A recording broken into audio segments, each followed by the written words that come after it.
In this video, I'm going to show you how to create a full-size spare tire kit for about half the cost for your Rivian R1T. The first thing you want to do is source a full-size wheel and tire.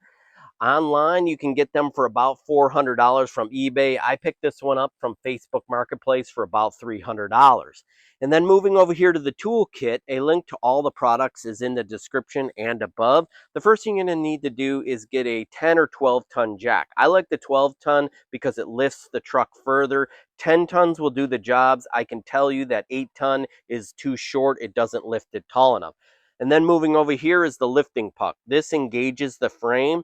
Now, I recommend getting the one with the 5 magnets, as the 3 magnet one doesn't hold it in place and tends to drop while you're trying to engage the jack. This comes with a nice storage bag for 4 pucks, so if you want to lift the car up or take it to a non-OEM dealer, you can use these pucks. It comes with a nice grip here on the bottom, so it grips the bottom of the jack. Now moving over here, this is a threaded rod with a handle on the end. This will be used to secure the tire in the cargo bed area. And I use this block of wood that I had laying around. It's 4" by 4" and I drilled a 1/2" hole. It's basically a giant washer to keep the tire secured.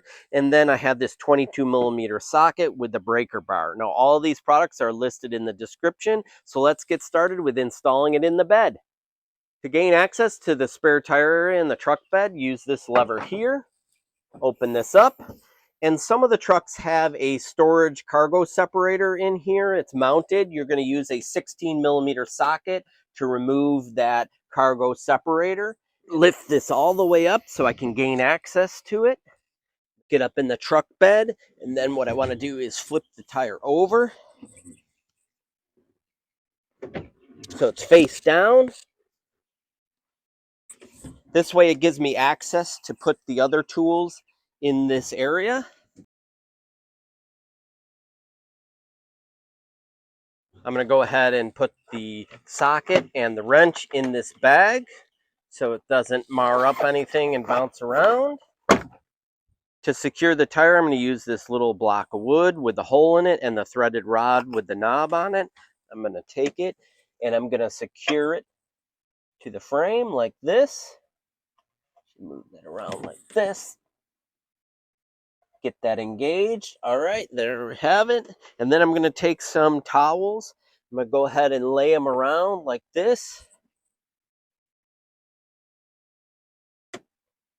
Can even do them up on the side and then just simply put your different tools in here like that. You can also take foam and fill this out and then put some more towels on the top so it doesn't quite bounce around with all the tools, but you're good to go. Happy trails. I hope you like and subscribe.